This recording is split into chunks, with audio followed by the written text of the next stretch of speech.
Welcome to QWERTY Writing Life Podcast, where we have candid chats about our creative lives. This is May. And I'm Joy. For more information about our podcast, monthly newsletter, or author resource series, visit us at QWERTYWritingLife.com. That's QWERTY, spelled QWERTY. It's the first 6 letters on your keyboard. So, are you ready? Grab your tea. Or your coffee, and let's chat. Hello, everyone. It's the week before Christmas. What? Sorry, I might have squealed that a little bit. I'm sorry for your ears out there. It's all good. It's a reason to be excited. Yes, it's true. It's true. Today we're going to do a QWERTY workshop, and I'm very, very excited about it. We're going to be working on some short story ideas, and we're going to be starting a short story together collaboratively, and super geeked about it. But before we get into that, let's talk about our creative weeks. Joy, what did you do? Well, this week, very happy to report that every good thing is in the capable hands of my formatter and cover designer, Rachel Rich. Yay!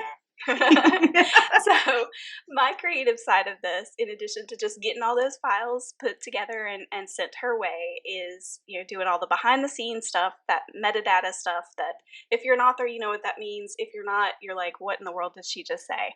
And it's just all the things that you see. So if you go to look up a book either online, or if you go into your bookstore and you ask them to look up a book for you, it's all the little things like the ISBN, that's that little number on the back of the book, the description of what the book's about. We always read those, right? And things like that go on behind the scenes, and what kind of book it is, and all those crazy things. So, yes, that has been my creative week. That is so exciting. I know. I'm pretty stoked about it. I know you've been waiting for this for a really long time, and you've had some unforeseeable things that have kind of delayed this process quite a bit, but you have been so dedicated and persistent to this book, and I'm thrilled. And it's so timely too, because it's a compilation of short stories, guys. So That is true. Well, what about you? What about your creative week? Well, I've been doing a couple of things. I've been keeping an extra kid, and that's been fun. There's a family who was in need of somebody to keep their kid during the week for 3 days: Tuesday, Wednesday, Thursday, Friday, 4 days. And so that was me. I did that. Wow, that's a big thing, but man, I know they appreciate it. Oh, they're so sweet, and they actually helped me out. We had this horrible car accident. Cole and I were in the car together. I remember that. Yeah, a horrible car accident. The car was completely totaled. Somebody ran into us and pushed us into a gas station parking lot. Oh. And Lauren was getting gas there, and I was on my way to go pick up my second child, and she actually went to the YMCA, picked my other kid up, brought them back to where we were, piled us all up in a car, and then took us home. And my husband was actually out of the country at that point in time, and we moved into this town, so we don't have a ton of friends and family. We have no family there, but we don't have a ton of friends and stuff, so I really didn't know who else to call. And I didn't have to call anybody. She was just there, and she was like, we're doing this for you, and here we go. So Aww. That's awesome. Those are the best people. Yes, absolutely. And that's been years ago, and our kids have been in school together, and we see each other in passing. She started coming to the church that we go to. And so we've just kind of been thrown into each other's lives. And so I feel like we're supposed to be really good friends. So, so this situation came up, and she was in need, and I was like, I'm doing this for you. I'm doing this for you. And when these feelings come up and they're super strong, and it's like, yeah, this needs to be done, then I don't really question it. I just kind of do it. We've been doing the Christmas thing too. I've been wrapping up stuff at work. I got a standing desk for my desk at work. I'm pretty geeked about that, I gotta tell you, because for 16 years I've been working behind a desk and sitting down, and there's been some back pain and things like that, so I'm excited to see what the standing desk is going to do. And then, of course, I got to see my good friend Joy, and so I drove down to Slidell, and we got to hang out for a bit. It was so refreshing for my soul, and we kind of plotted out this episode for you today. Yes. So now we're going to record it. Yes. And, the best part, I think, was the lunch. I don't know about you, but I really loved getting to eat out without children. It was was. wonderful. And it was such a cool place too. She took me to this sandwich shop in Slidell that is also like a wine store or a liquor store and a gift shop and this really, really good sandwich shop. It was so much fun. And the people who were there, who were working there, know and love the store and the community, and you could just totally tell. And they really, since I was an outsider, I think that they had fun a little bit sharing their store and their town with me too. So, and I enjoyed hearing all about it. So it was great. Yeah, it's definitely one of my favorite places. It's called Habanos. If y'all are ever in the area, it's fantastic. You just have to look it up because it's not like in a place where you would immediately notice it. It's kind of in like a strip and you might overlook it. But yeah, they have all sorts of amazing wines and beers and liquors. The deli is amazing. It's all boar's head meats and cheeses, which if y'all have ever had that, you know how good it is.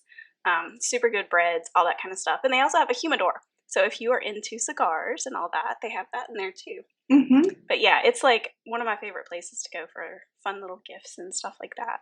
So much charm. Yes, definitely. Very, very charming. Yay, it was fun to share it with you. Yes, absolutely. So, are we ready to get our creative brains working together? Yes, definitely. I'm so geeked about this. I don't know if you're watching on YouTube, I've got this stupid smile on my face. It's not stupid, it's excited. It's very exciting. I love working with Joy and putting our creative brains together. So we've already written a book together. It was a nonfiction book, however, and so we've not really done fiction together. So this is a new thing for us. And we decided to do the workshop. We don't know if we're actually going to write the story, but we thought, wow, we'll just do this workshop together. And so you guys can see this this implementation of some things that we've learned. And who knows if the idea and the premise all kind of work out, maybe we'll write it. I don't know. We'll just have to wait and see. We'll see which way the wind blows. So what happened was, I guess it was about June 2020. Mm-hmm. Joy and I took a seminar together that Maggie Stiefvater did. She moved it to a digital seminar because she was supposed to speak in person in Washington State, I believe. And because of the pandemic, she was unable to do so. So she took all of her stuff that she was going to present there. She made a digital seminar for it and she sold it for a crazy cheap amount of money. Mm-hmm. So Joy and I were like, It was definitely in our budget. It was definitely, yes, thank you. So we took the seminar together and enjoyed it so very much. And then we know that it's one that we're probably going to run through quite a few more times with specific things in mind. I have been running through it with a novel idea just to make sure that all the pieces and parts have a really good foundation and be what I need it to be whenever I start writing. So we thought, we haven't done a QWERTY workshop in a really long time, and this would be a perfect opportunity for that since we are revisiting this seminar anyway. Joy through my experience and me through my experience as well, I guess.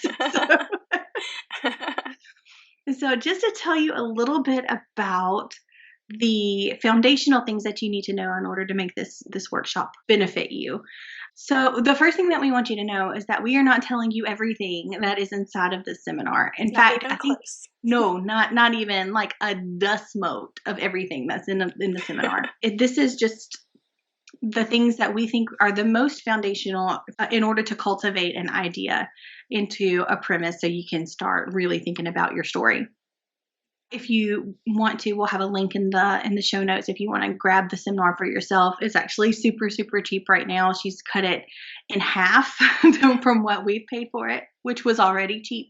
So you go ahead and run over to Etsy and see if you want to grab it. She gives you the transcription of the videos as well as a journal that she has put together that prompts you through each of the videos as well, and has all the exercises and everything in there too. So this is just a smidge, just a little taste of what's going on in there. It's gonna be pretty fun. So some of those foundational things Joy's gonna talk about, and we can go into the workshop from there. Okay. So yeah, these first few little things are just things that come from her workshop, but that we needed to be able to let you understand in order for it to make sense what we're about to do. So there are three things that we're going to look at. One is mood, one is idea, and one is premise. And first of all, mood is king, okay? As Maggie talks about in the seminar in a few different places, you always go back to mood, okay? You begin with mood and you're constantly going back to that, reevaluating and thinking about that. All decisions are subservient to your mood. And mood is simply the emotion that you want to have while writing, but it's also the emotions you want to elicit in your readers. So it's what you want them to feel as they're reading as well. Yeah. So if you think about like going to the movie theater, you're gonna go to you're gonna say, I really want to feel the tension and suspense of of a mystery movie or a thriller movie or something like that. Or you're going to say, I really want to feel those, like the little bit of tension that you get whenever you have a rom-com, but then you also want to feel content at the end of the story. You don't want to feel like completely undone. You want all of those nice little ribbons to be tied in a bow at the end of your movie, right? So you're going into a movie looking for an emotion. You're looking for a thrill ride, or you're looking for something to make you think. You're looking for something that's going to make a point, or you're looking for something that's going to make you laugh. This is going to be kind of like knowing that you are going to get some hot, spicy food at a Mexican restaurant, and Mexican is going to be Mexican is going to be the vehicle, and that you're going to get what you're looking for on the other end of that hot and spicy, right? Yeah. Now you've made me hungry. Thanks. Sorry, it's our tacos. We love our tacos. We do. So that's those are just some examples, maybe hopefully some analogies that will help you connect to mood a little bit more. Yeah. That's good. So we've got mood, and then the other thing that I mentioned was idea. Okay, so an idea is simply, okay, what is your idea for this story, right?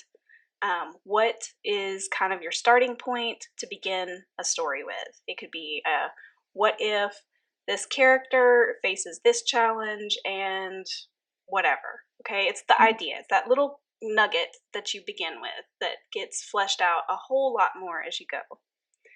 So then that leads us to premise. So, as Maggie says, your mood plus your idea gives you a premise.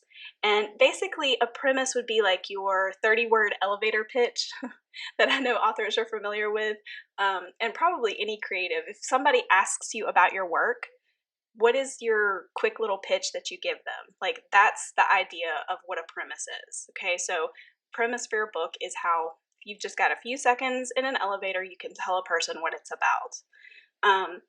Also, as Maggie says, she says a premise is a promise, which I love that. It's a promise of what's to come, but it's also more than that. You want to tell us what else it is, or actually isn't? Yeah. So when you have this premise, then the beautiful thing about this is that suddenly in your mind it's very clear about what your book is going to be, and also it's very clear about what your book is not going to be. If you have decided upon your mood and you come up with an idea that might take it outside of that mood, you hold that idea, or a plot point or something like that, up to that mood, and you're like, this is more of a suspense, and I know that I want to be writing a comedy, and I want to make people laugh and lighthearted and stuff like that. So I'm going to take out this and replace it with this because it serves the mood better. It's that standard that you hold all of your future decisions up to. Yes, very true. So basically what we're going with here is that having an idea isn't enough. You have to go further. And that's the step that we're taking. Now, here's our QWERTY perspective to kind of take this workshop into a QWERTY direction. We're taking Maggie's steps, these first few things that she talks about in her workshop, and we're using them in a team endeavor, okay? So this has become a collaboration, and we're going to talk about a few benefits that we could get as doing this as a collaborative venture, I guess you could say. We are currently working out the mood as a team. We did begin with that because, as Maggie suggests, you begin with mood, like what kind of mood do you want to go for? You get your idea, and then you come back to the mood. And that's kind of an important part. So we're working this out together as a team. We're doing this in a unified way. Yeah. And step one, we actually did individually. So there are certain things that I like to write, certain moods that I like to write, and there's certain moods that Joy likes to write. So we're going to see if our individual moods can, and our individuality as creatives can come together and create something that is unique, but also screams May and Joy. Yeah. It would be something that we both will enjoy in the long run. For sure. So another benefit to doing something like this, because, as we go through this, you might be thinking about this in your own creative mediums, or, how this might work for you. So another benefit could be that trying something new. So if you're coming together with another person, like we said, you each have your individual things that you lean toward. But if you come together, you might be trying something new, whether it be the genre, the story structure, something else that's a little bit more in keeping with your creative medium. You're trying this new thing with a friend. In our case, we're critique partners. So, we already kind of have a partnership going. This could be done with just another creative friend. And the thing is, you could really, really enjoy this new whatever it is, or you don't. So either way, this is great information because you're trying something new and you're doing it with the safety net of doing it in collaboration with a creative friend. Writing can be really, really solitary, and it can be really stressful. Or you can find little ways to where you can reduce the stress, and you can also share your creativity with somebody else. And I think that this is probably one of those ways where you don't have to write an entire book together, and you don't have to actually publish it if you don't want to. But if you wanted to, just try out a few new things, you have that to do with somebody if you wanted to. And so this would be a really good structure for you to follow together. And you don't have to even write the stories together. Maybe you're just using the structure together and you're sharing with each other. But either way, that safety net is there. It's a lot less risky because you know that it could or could not go somewhere, and you don't have any high expectations for this. You're just wanting to try something new. True. And another thing that this can do for you is it can trigger new ideas for whatever your personal project is as well. You might be surprised to see how many ideas pop in your head because of the brainstorming you're doing together with another person for something totally different. It really can just boost the thought processes for something else. You could also discover a really viable collaboration partner. So after doing something small together, you may be like, we are dynamite together. Let's continue with this. And you might become a dynamic duo who puts out an entire series of books set in your own little world. And how fun would that be? That would be amazing. Another thing is that you could find out that you don't work well together. And that's also really good information, though. It is. It's totally fine. And so we wrote the critique partner book. And one of the things is to try something together and to give like sample things and see if the critique resonates with the other partner. And that kind of is the same thing here. Like if you're just wanting to practice collaborating with somebody, like, is this going to work? Do I want to spend years writing with this person? And before you make that commitment, you could try a short story together, beginning with this structure here, and know that this is going to work or this isn't. Either one, great information. Yeah, without a ton of time output. So, that's the key right there. Yeah. Yes, thank you. So, as you already have figured out, this particular workshop, we are doing a short story. So we're not talking about a novel. We are specifically talking about a short story. And you'll probably hear us reminding each other as we go through and we're talking about how we're going to do this. Okay, but we're doing a short story, so that might not work. That's more novel length. Let's shorten it down. How would it work here? Okay? Yeah. And so we have the idea, okay? And we are looking to solidify the mood by running it through the options, the genre options that we've narrowed down to.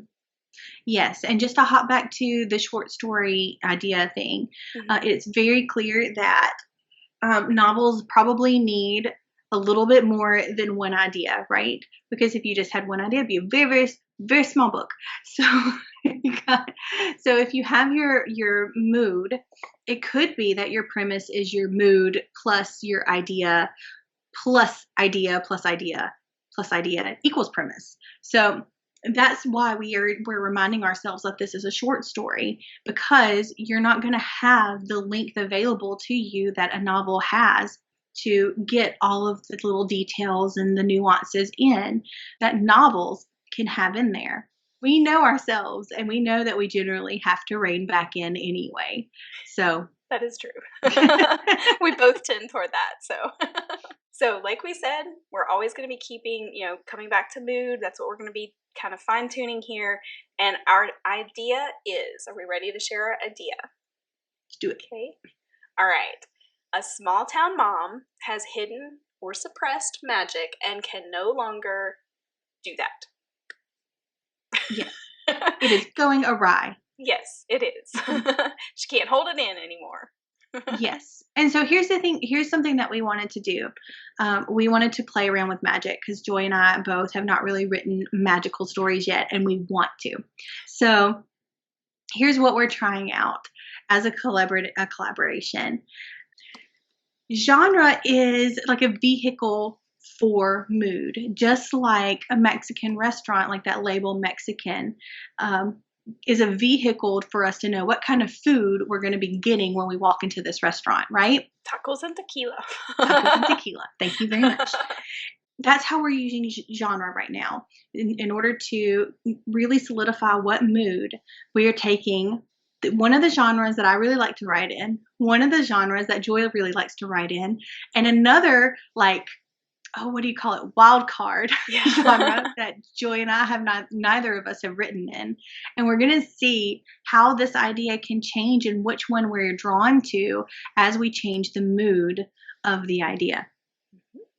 Yep. So the three genres that we've kind of narrowed it down to are paranormal comedy, paranormal drama, and thriller. It's true. Guess which one we haven't written in? Thriller. I was like, are we waiting to hear that? Chirp, chirp. Yes. So Joy writes in a lot of drama areas, or her books in the past, the ones that she's written so far, have been drama books. And the ones that I have written have been comedy. So here we are, mostly rom-com. And comedy. That's sort of fitting for us. And so, not that I really want to write a thriller story, but I do want to practice in suspense, like inputting suspense into stories.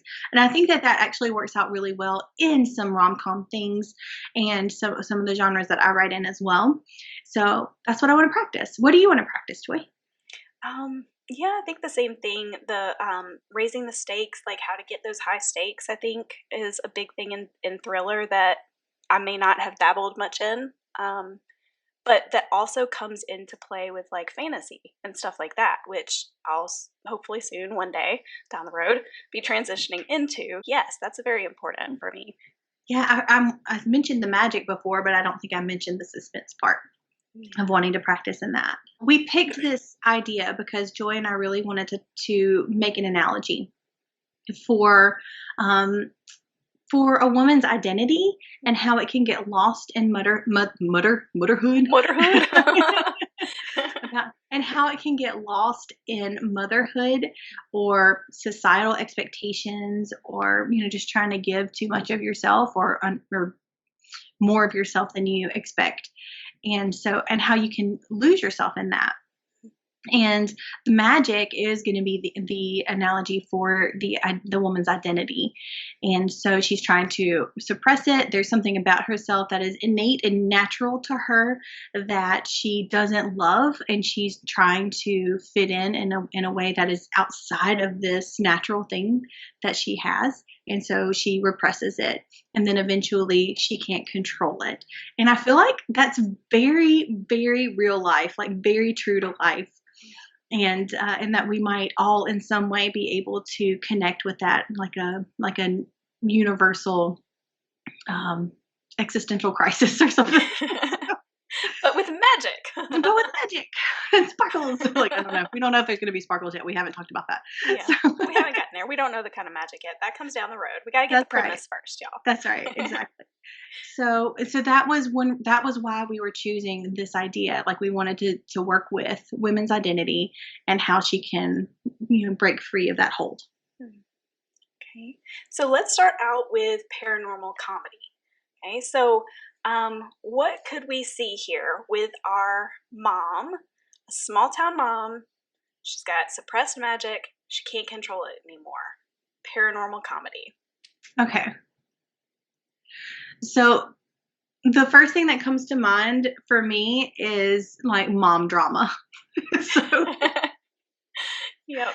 so I'm thinking like she's trying to fit in with the other moms and it's just not working out right, and like all of this repression and stuff is bubbling up to the point where, you know, the Karen over there is really just not being kind.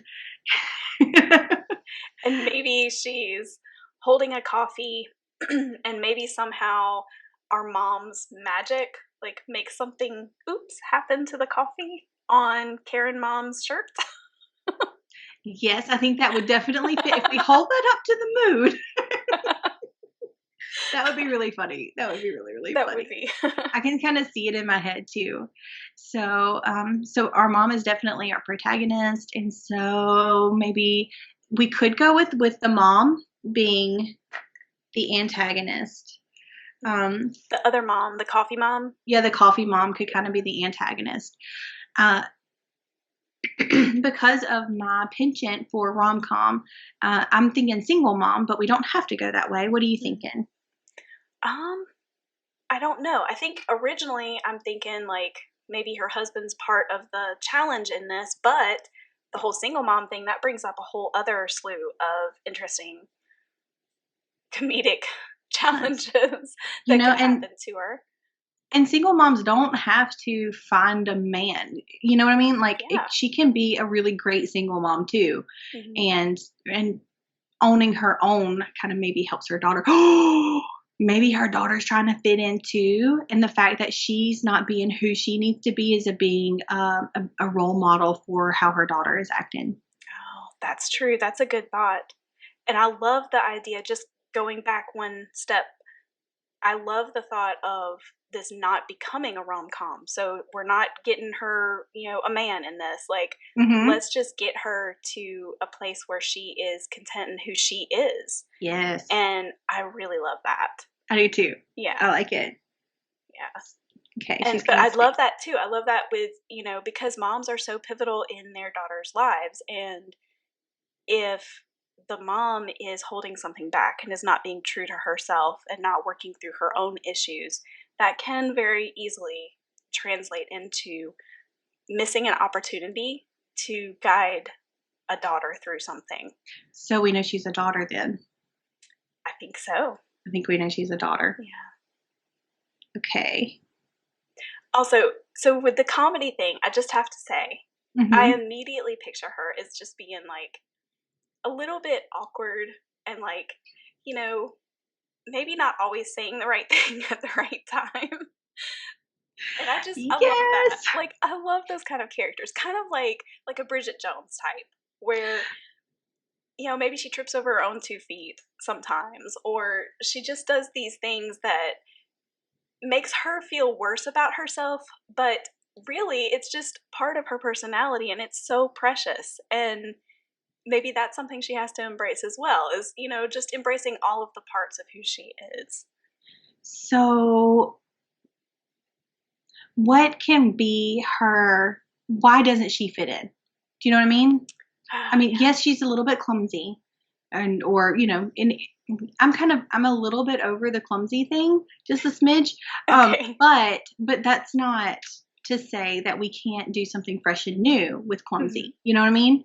So, well, since we're dealing with a small town, it could go a couple of different ways. In a small town, you don't have as much variety when it comes to like all the little cliques, you know? I feel like there's maybe not quite as many in a smaller town. So maybe if this is a place where she grew up, this is her hometown as well, then maybe she just never felt like she found her people there. Or she could be new to this small town. And that in itself, it's the whole outsider thing. Ooh, yeah. Or maybe she grew up in the town, moved away, had a life, and then is coming back to the small town with her daughter. Yeah. That's good. But what did she do? Was she like a journalist or something and had a big fallout and then came back and everybody's like, oh, she's too good for us or something like that. And Karen is like feeling Karen-y. Maybe Karen was the cheerleader or the what do you call them? The captain of the cheer squad. What are they called? I'm sorry. Yeah, it's okay. Cheer people hate me right because now. I know. Anyway, Is it cheer captain or lead cheerleader or something like that? The quarterback and the captain. I obviously wasn't a cheerleader, so I don't think neither one of us. May was in the band, okay? So. I'm trying to remember the lyrics to like the Taylor Swift song, like she's cheer captain and I'm in the bleachers. There we go. Exactly. Okay, so there's a couple of ways that we could go here. If she stayed in the town, then maybe the daughter's dad is somebody who is really maybe coveted by the females in town, and then she got him, but then it didn't work out. Yeah. And now it's like revenge. Revenge of the Karens. Can we please call it that? No, just kidding. That would be really sad though, because talking about the Taylor Swift song, like, there's the next door neighbor who gets the guy and everything. And then what if that doesn't work out? Like, how do you come back from that? Yeah, that's true. How do you come back from anything in that kind of way? But also, how do you come back from that? Yeah. Especially in a small town where like everybody knows your business. Yeah. Yeah. So if we're thinking southern small town, which I think might be the easiest way for us to go because we are both from the South. Yeah. Then that would be one of those things that got spread around pretty quickly, and that everybody would know about pretty quickly as well, and would probably hold against you. Or it could be a death, or it could, there's a lot of different ways that we could go with that. But what we do know, no. I'm not going to say what we do know. What you got? Oh, I was just going to say, it could also be a case where maybe she did move away and maybe she never did get married. Or maybe that part is just a mystery. But should we just know that she comes back and she has a daughter and that's she's holding it close. Yeah, playing it close to the vest. Ooh, I like that mystery in there. So how would she respond when someone is like, so where's the dad? Or like maybe she has like a vague response for that.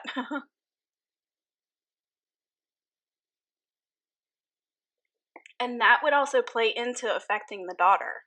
It would. Because does the daughter know who her dad is, or does she not know? Or does everybody make assumptions about what the truth is or why she won't talk about it? Oh, they do in a small town. Oh, for sure. Yeah. They would be like, oh, it's like she doesn't know who the dad is. And, what kind of kid, could she possibly produce if she doesn't know the dad? I bet it was a drug thing. And that would totally play into the daughter having some challenges in fitting in. So, okay. I just wonder, yes. Okay, so what is she trying to do to really try to fit in? I'm thinking she gets like the grunge work at the PTO and stuff like that. Okay. So she's trying to like be a people pleaser? Well, she's repressing all of this magic and stuff, and so are we going with trying to fit in? Or are we going with something different? Maybe it's just the fact that she won't open up and she's just repressing. Yeah. We could try not to have the whole fit in thing, and just the fact that she won't open up and won't befriend people and won't be herself. And so maybe what we're going toward is answering some of those questions, and she's going to have to answer those questions as the story unfolds as to why she's holding that in. And in answering some of those questions, she might also be answering the question of why she is suppressing her magic. Yes. Does she move back in with like a grandma or a best friend, or because we have to have somebody who's going to help guide her to this realization. That's true. It could be who she... Maybe it's her dad. Maybe her mom's gone, because we've already got the mother-daughter thing going on. Mm-hmm. So what if maybe it's her dad? What if she's having trouble being a mother because she didn't have a mother? That's true too. That's kind of a whole other dynamic, but yeah, I mean, that's huge. But could still be comedy-ish, like we could... Right. I know that it's like... So comedy to me is like taking the hard things in life and making them funny. And this is definitely a hard thing in life that we could, look and into. You still, like you said before, when we talked about this before, like you can still take that challenging issue, that real life issue, and you can go deep into it, but you layer it with some humor. Mm-hmm. And you give a lightness to it mm-hmm. Even though you're getting a depth in the story, you're also coming up for a little laugh now and then. Mm-hmm. And I think that's important to remember. I agree with you.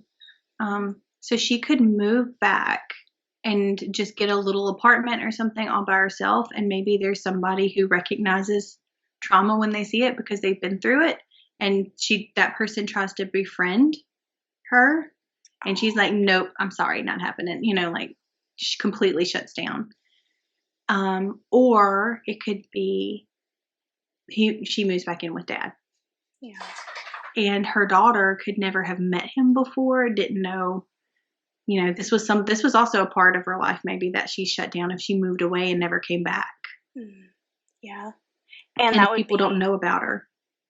Yeah. And that would be huge too for the daughter to now have a grandfather in her life when, if she hasn't had her dad in her life, so she hasn't had that male role model, that influence in her life. This is a brand new thing that can be game changing for her. Yes. Or maybe it takes her a little while to like adjust to that. So now we're almost like talking about two storylines. Are we going to follow the mom or are we going to follow the daughter? Yeah, I was just about to say that. I was just about to be like, we're getting bigger than a short story, Joy. This could be about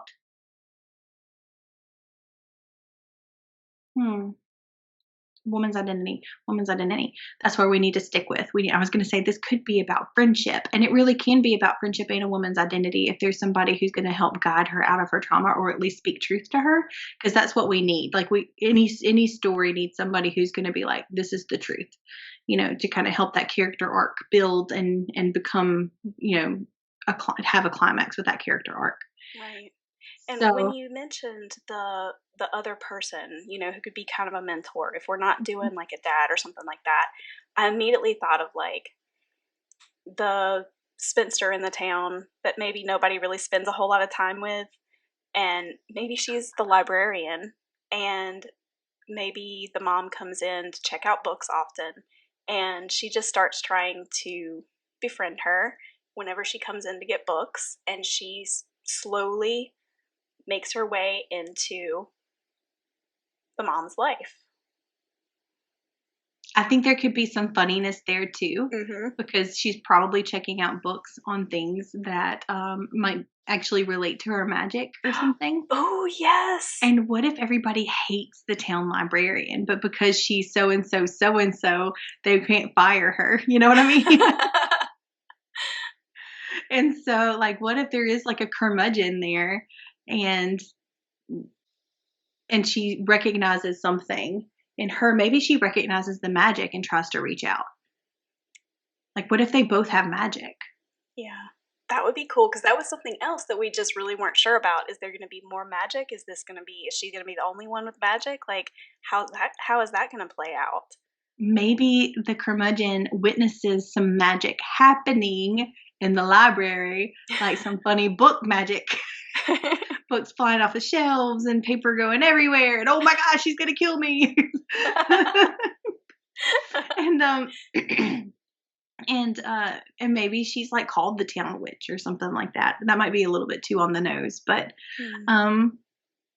not the girl, not our main character, but the librarian. That might be a little bit on the nose, but maybe she witnesses something that she's like, and then all of a sudden this ornery old crone is trying to talk to this woman, like, but she's not doing it nicely. Like, she's being very awful about it. So the librarian is rude to I the think mom. so. What do you think? Instead of becoming a mentor. So that's like a different way to take it. Well, she could become a mentor, but the relationship building process is really hard for both of them. Oh, I see what you're doing. Okay. So there could be some conflict there, but also when she realizes that the lady has magic too, that they kind of love-hate relationship, friendship kind of a thing. Yeah, I could definitely see that working. And I could see that being, because with that relationship, you've got the conflict. So you don't really need the Karen thing, I don't feel like, necessarily. And now we're playing a little bit better into our format of a short story, where we're focusing on these two characters and possibly the daughter. So is our antagonist is our antagonist the magic then? I think it might be kind of shifting, because at first it's going to seem like this woman is. Maybe she's trying to call her out. Okay. Yeah. And then, originally she's suppressing the magic. So in her mind, is she thinking that this magic is something bad? This is something I need to stay away from? Is that kind of her mindset at the beginning? And then as we move forward, I think that the internal emotions and conflict becomes more central as she begins to maybe open up. I think that we could do yes to all of that, but I think that we could have an external metaphor of that through a Karen, and it doesn't have to be like this is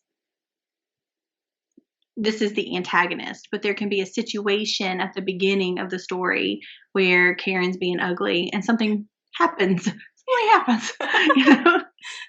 Then she's like really upset. The main character is really upset with herself, because she couldn't control it and all of this stuff. So she's trying to figure out, and there's like little things along the way, like maybe she's walking down the sidewalk and like a fire hydrant explodes, or some little things like that, or high emotions or something might trigger this. But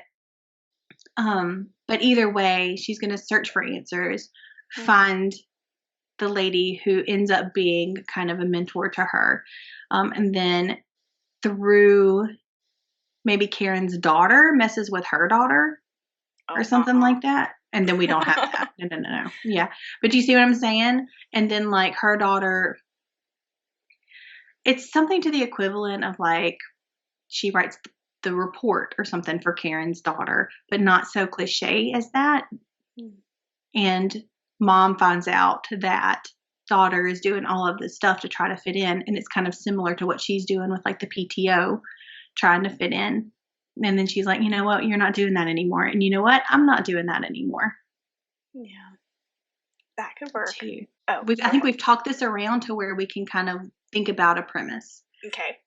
And it could be, let's see, single mom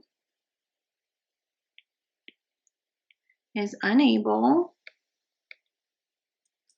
Oh, no. Single mom after magically attacking. Sorry, it's in my head. I'm laughing about it. I know. Mean mom. Oh, no. How about after accidentally attacking a mom in the carpool lane, single mom, and we don't know her name. I'm just going to put MC. Single mom MC seeks to understand why her magic is unwieldy. Oh, yes, unwieldy. In between raising a timid daughter and all the PTO assignments. Or would we be keeping her past a secret? Or keeping up appearances. Yeah. That gives us a lot of leeway later on. It's true. So after accidentally attacking a mom in the carpool lane, single mom MC seeks to understand her magic, or why her magic is unwieldy, in between raising a timid daughter and keeping up appearances. That doesn't sound funny at all, does it? Well, the attack is funny, and there will be little funny moments.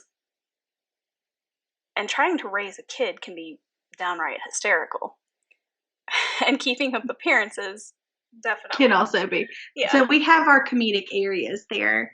And, something I was thinking as we were talking through this is, honestly, the paranormal comedy and the paranormal drama could be the exact same nugget of an idea, but maybe instead of the accidental attacking, it's a little bit more deep. Maybe this is where we have... Or the accidental attacking is traumatic. Well, that's true. What if something happens and accidentally could have hurt her daughter in the process? Or something like that, yeah. Yeah. So... And maybe there, the conflict could be with this dad that she's moved back in with, and maybe there's some conflict there. Unresolved issues. Maybe they're divorced and the only choice that she has is to move in with the ex-husband. Oh, that's a different take. That's super. I mean, that just all depends on what kind of husband he was. Why are they divorced? That could also be a rom-com. But no, we're not doing that. So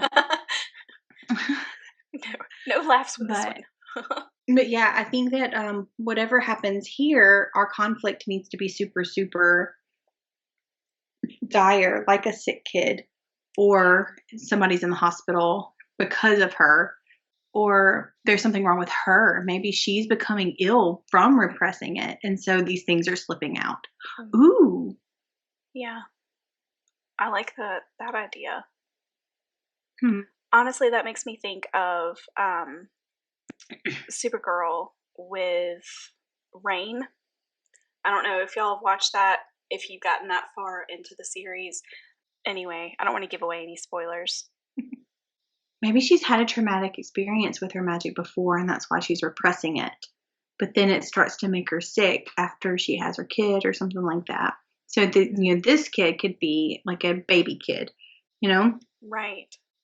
So after she has a kid, something happens, as things happen, whenever, our hormones change, our bodies change, our hair is different, our skin is different. So many things change when we have kids. So maybe there's something that switches there to where the repressing it tends to make her sick. So she goes to doctors and things like that. Or maybe she doesn't because she's scared that they're going to figure out that she's magical. Yeah. That's interesting. I was actually thinking about, instead of the librarian lady, what if in this scenario she seeks out a medicine woman or an herbalist who lives somewhere on the outskirts? Are we doing Louisiana small town? Is that what we're doing here? Does she go to New Orleans? The voodoo gonna get you. I really like the whole something happens, because if we're going back to the analogy about a woman's identity, after she has a baby, then all of these things are new, all of these things are changing. She could still be a single mom, or she could have a husband there who doesn't understand what's going on, and she could seek out help, but she can't use the common ways to do that because she's scared about herself. But what I would love to see in this kind of scenario is that maybe she hates her magic because of something that happened in the past. Maybe it's like electrical magic or something, and she accidentally hurt somebody with it. And And then maybe when she starts releasing it, it can end up doing really good things. Like maybe she saved somebody's life whose heart stopped or something on the side of the road, or, and she, and maybe it's somebody that she cares for. Hmm. And she can do this thing if she can control it. Yeah.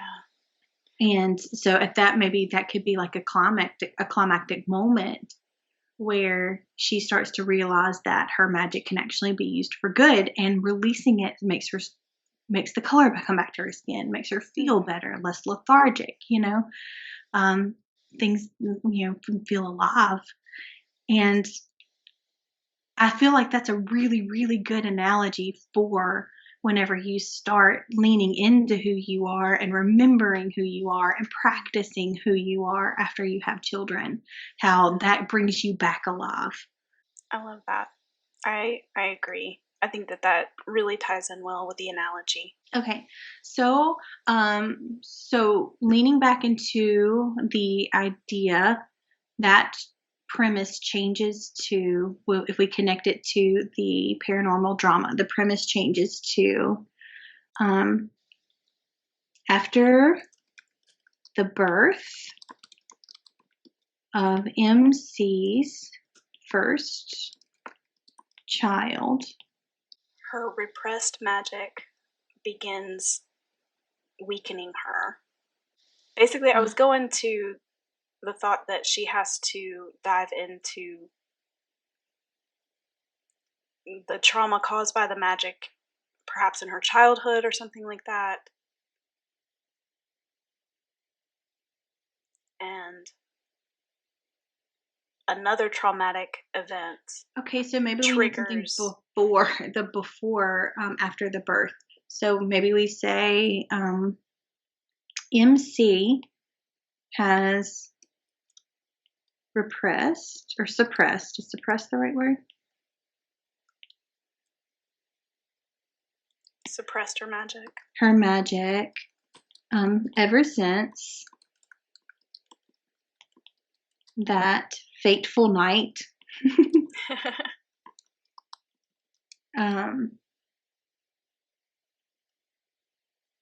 In her past. Because we just have to know that there's something that happens, right? Right. We don't have to get specific yet. Mm-hmm.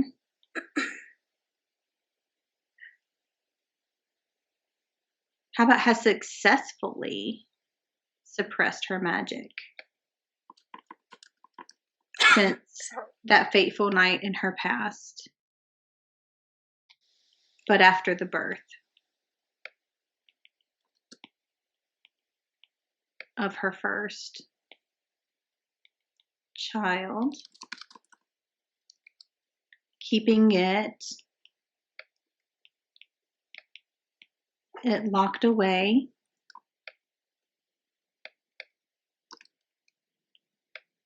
is harder. Can we just say is harder than ever? It's taking its toll. Ooh, it's taking its toll. Yes, please.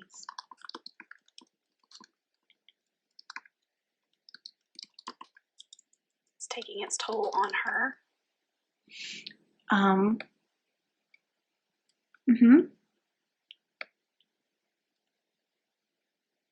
And then we could say like period, and it could be like as her strength weakens, she seeks or she searches for answers. As her strength wanes. Wanes, very nice. She searches for answers in unexpected places. I think for the premise, can we just kind of leave it there? Yeah. Another aspect too is it could, as a result, she could distance herself from her child out of fear of hurting the child. And that's what I'm saying. I was just writing, can her family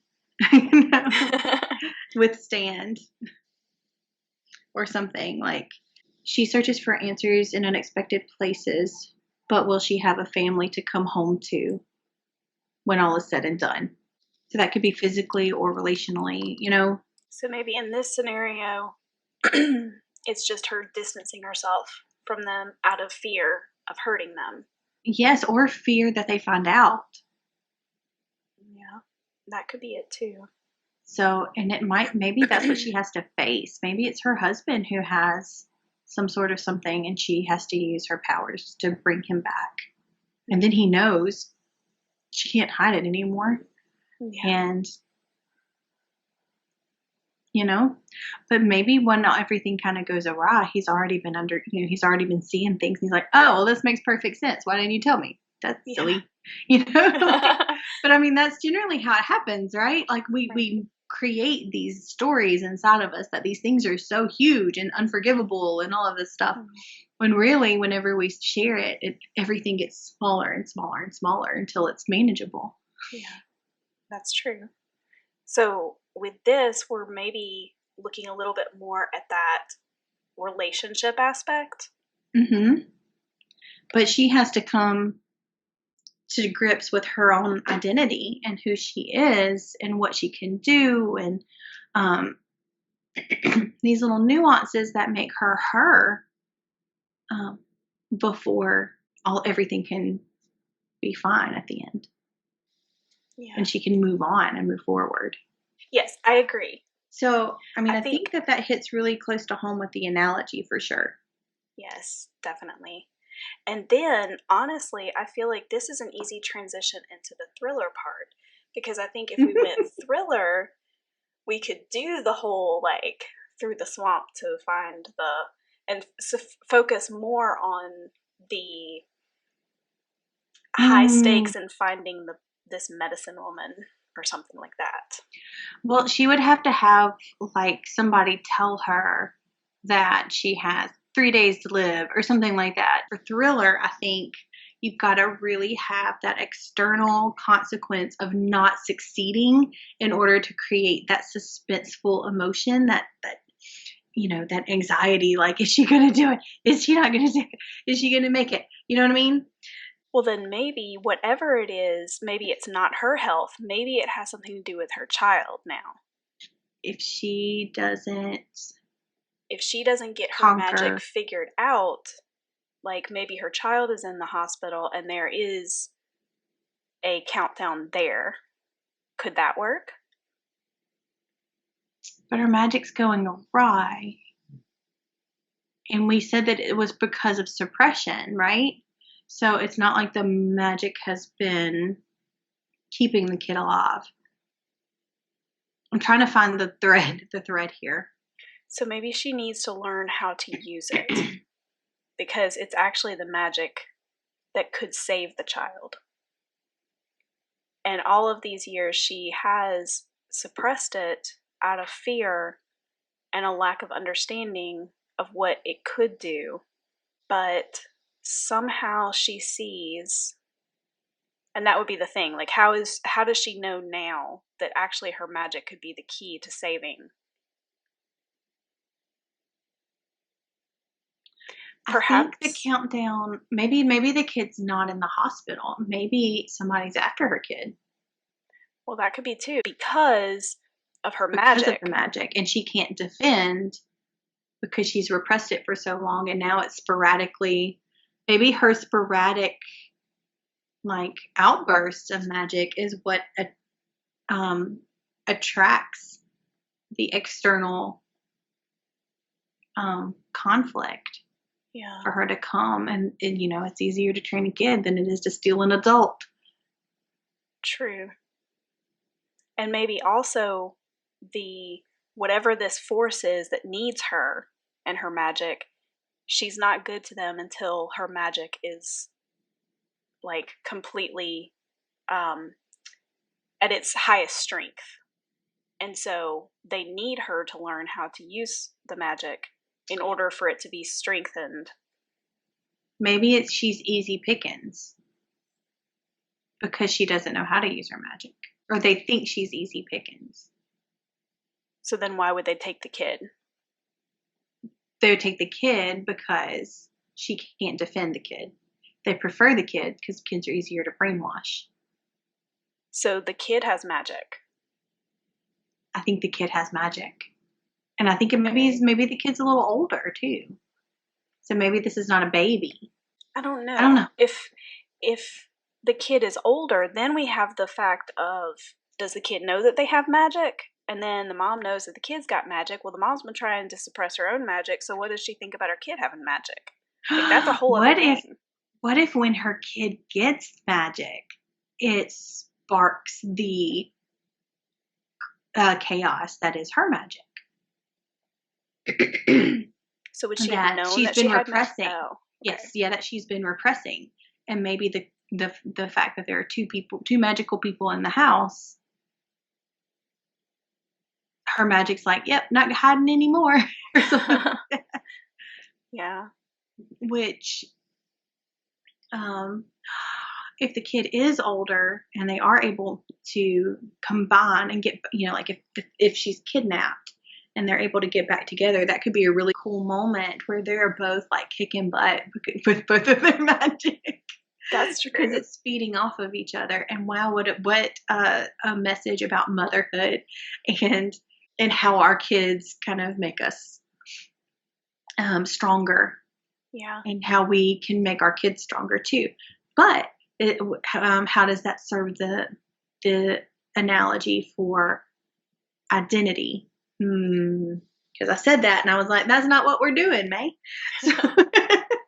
Well, I think part of maintaining that identity is embracing the fact that you've added to that identity. Mm-hmm. So you've added this aspect of being a mother, and in that now you're bringing together the identity of having magic and having a child. You're bringing them together, and you are becoming more of a whole who you are in the process. I have an idea. Oh, okay. I thought you were high-fiving. But yes, also you're that monologue there just gave me. It's not a monologue. I don't know what it was. But maybe she's trained or was trained before and then stepped, like repressed it and stepped out of it to marry this man and to have this family. Ooh. And when her baby was born, she continued to try to hide it, but with all of the changes and everything, there's that. And either the people who she trained with tried to take her, or somebody else outside of that tried to take them. But either way, somebody's tried to separate them. And the son or daughter, the mother has to like remember and embrace the magic again in order to save her kid. And then when they come back together and they both use the magic together, then there's that beautiful analogy that you just said too. It's like you feel like you had to forsake everything that you were before and all the things that you loved in order to be this mom, that's going to raise this kid really well. But ultimately, you can't be the parent that the kid needs you to be if you don't show them how to respect yourself and to do things that they love and to, set boundaries and all of these things, Yeah. I like that. That's good. That's good stuff. Good. And I feel like, maybe it would be like a rival tribe or whatever that would be taking the child. Or like a private sector, something that doesn't understand how the magic works, but is trying to understand, has discovered that there is magic, and now they're trying to use it for nefarious purposes. Or it could be the whole, like, we're going to cleanse and purge this child of this magic. Oh, for sure. For sure. Could go that way, too. Oh, it could be like a cult. Yeah. That is interesting. Ooh, that's interesting. But whatever the case, there's a countdown. There's a perhaps she has a telepathic connection to her child, and she knows that if it's the case of them draining the child of the powers, which would therefore kill the child.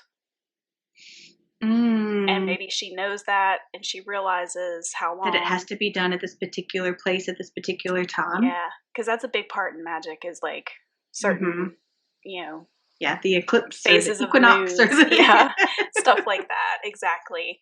So she has that amount of time to, 1, reconnect with her magic, 2, figure out exactly where it is they're keeping the child. Because even if she has like this telepathic link, maybe she can't. It's just feelings, like maybe like hot and cold.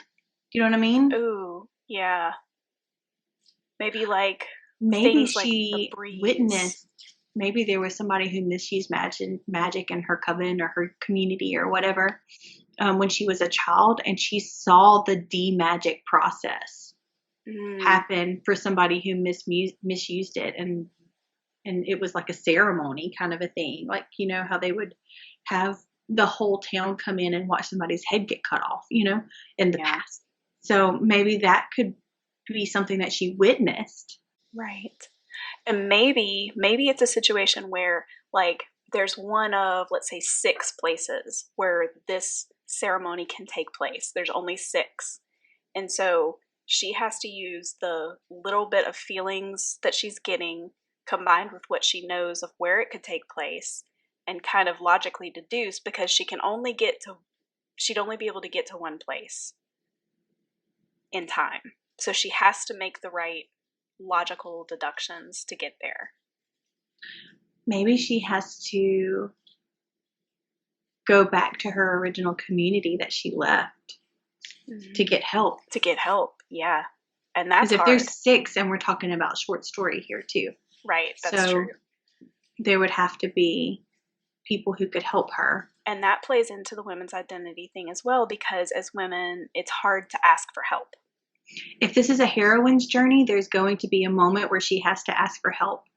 And there's going to be a moment where she has to trust the people around her in order to fulfill the quest. So are we talking about like understanding your identity within yourself and within your community? Like asking for help, is that a part of her identity? Like she's not let anybody in, really, not even her husband, if she's not even told him what's going on.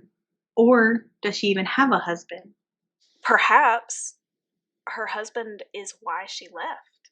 Maybe she fell in love and that's why she walked away. But did it work out? Yeah. Yeah.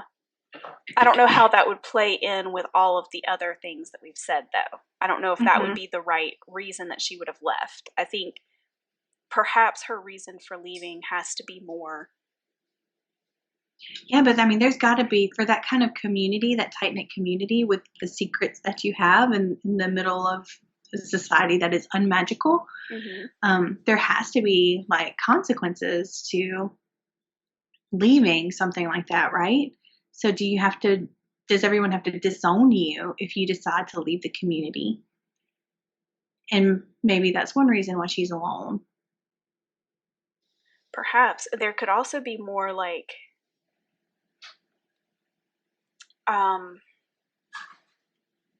more ingrained in the magic to where perhaps she no longer knows where they are, or she doesn't have that kind of connection. If with there's them. Like maybe there is that telepathic thing, and that's a part of it, a part of their magic, a big part of it. Maybe that makes her good at her job. Ooh. And so maybe she's like a detective or something like that, like either a private detective or cop or something, who helps. Oh, she specializes, yes, in missing people cases. Or something like that. So where her magic is severed, she has her knowledge of finding people to help find the coven or the community again. Yeah. Maybe the husband, or maybe the guy who lured her away from the community by, saying that he loved her or something like that they're going to have a life together. Maybe that was a long game.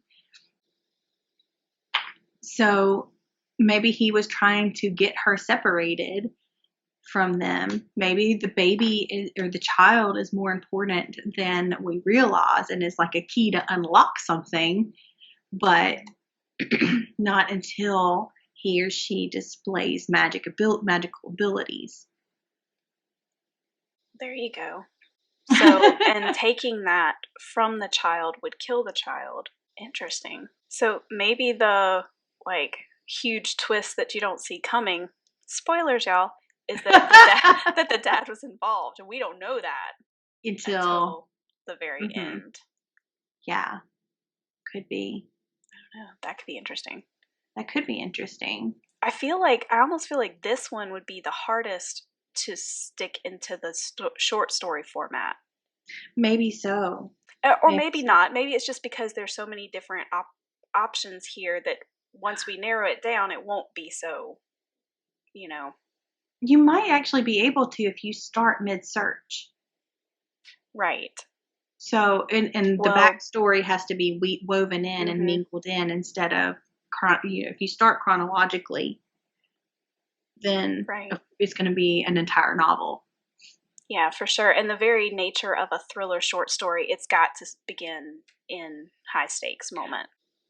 Suspense and anxiety does tend to lean, or the thriller genre does tend to lean on very short, snappy sentences, very low description, very strong verbs, strong. Yeah, just this is what's happening, this is what it is, and then just moving on. So I think there's potential, and if we are practicing writing a thriller in a short story format, then that would be part of the challenge, would it not? Is to take this premise and whittle it down to what we need it to be, and also figure out a structure that's going to best make that story shine inside of the format that we've chosen. Yeah. So I think we're thinking a little bit too far ahead right now. Probably. I tend to do that. I do the same thing. The same thing. So let's try to get a premise in here that we think that we could work with for a short story. Okay. So, after the abduction of her child, how about detective main character? I like that. Seeks help from a past she's tried to forget. Okay. Or has she tried to forget it, or has she tried to suppress it? Has she tried to flee from it? Has she tried to... Did she renounce it? That might be from a past she's maybe had to renounce. Maybe if we put that had in there. Yes. Yeah, she had to renounce to save her daughter from... To put in the identity there, I'm wondering if she needs to remember who she is. But maybe that's not necessary right now. To save her daughter or whatever life, if not the magic she contains or something like that. Because she may not... Do we put the countdown in here? Or maybe... So just to put a countdown in there, I don't know. Let me get detective. MC has 3 days to save her daughter's life and is unable to control the magic that could fend off her enemies. She must return to a past. Oh, that sounds like she's going into the past. That's probably not. She must seek help from the family that disowned her, maybe? Yeah, that would work. When she chose a mortal or a human existence or something like that. When she chose love over magic. Ooh, I like that.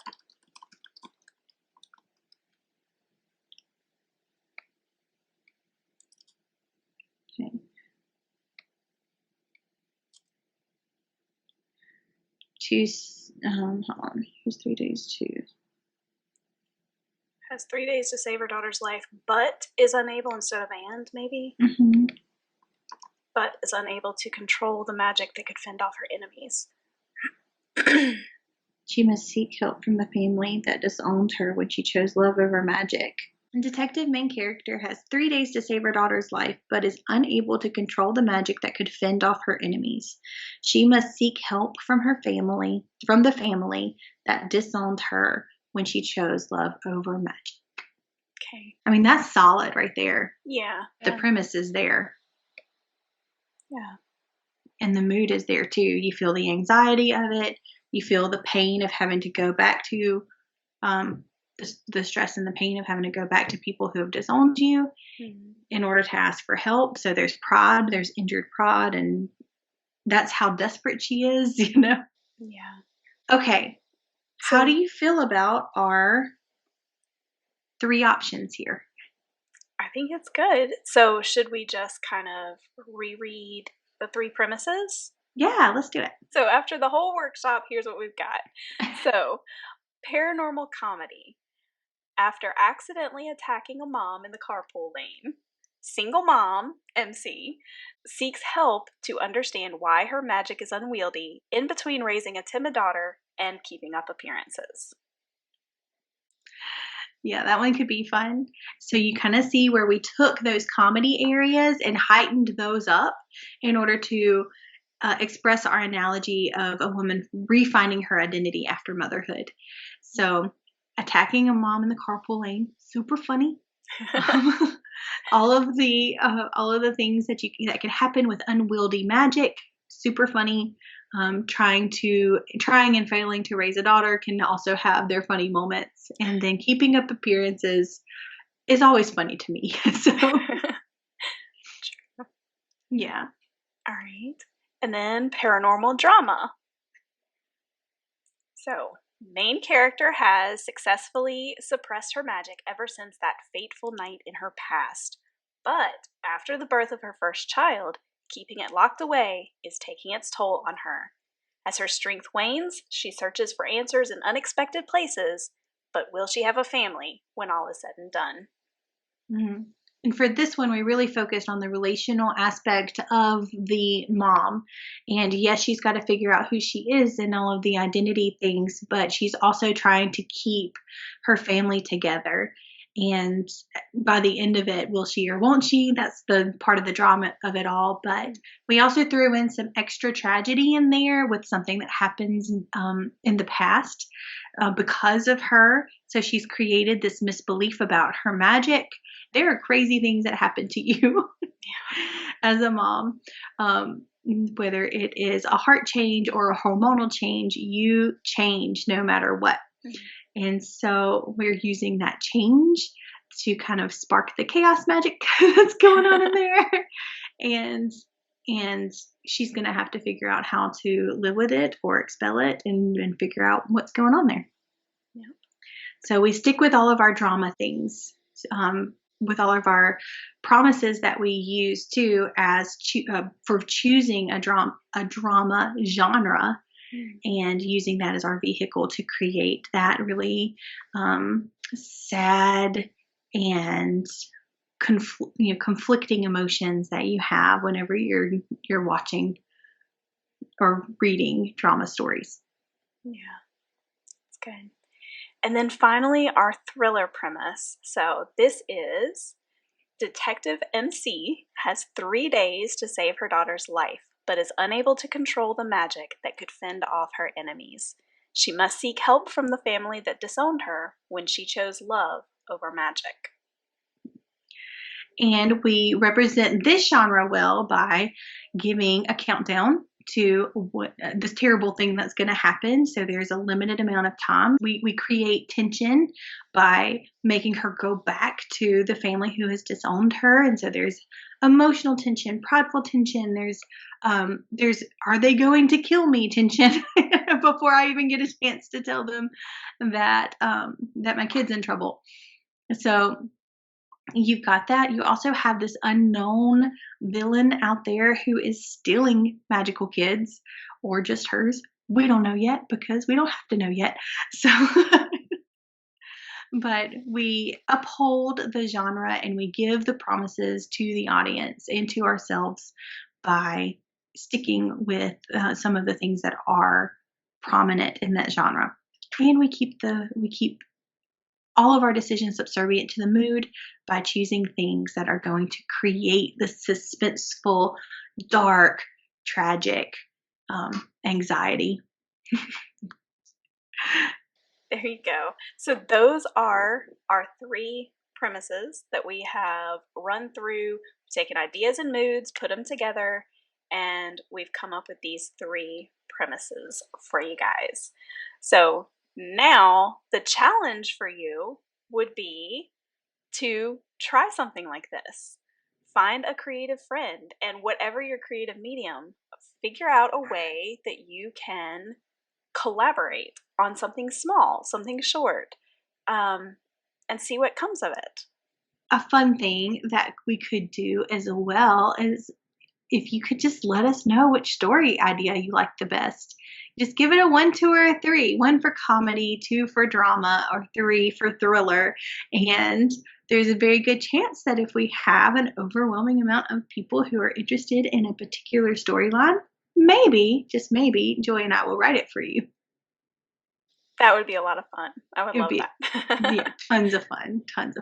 So let us know. You can hit us up on social media. You can send us an email, QWERTYWritingLife@gmail.com. And yes, those are some of the ways you can get in touch with us. Yeah. So we hope that you enjoyed this workshop and that you saw some value in it. And also maybe you found some ways that you can implement this into your creative life. That would be really cool. Yeah. If you haven't checked out Maggie Stiefvater's workshop, please do so at her Etsy shop. And we'll also put a link below to get you there. Yeah. So you guys, that's it. I was just going to say, have a great week. Yeah, and go make something. Bye. Bye.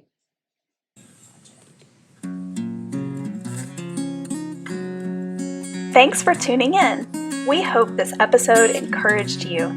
Like all creatives, we thrive on consumer recommendations. So please consider leaving us a review and sharing our podcast with your creative friends.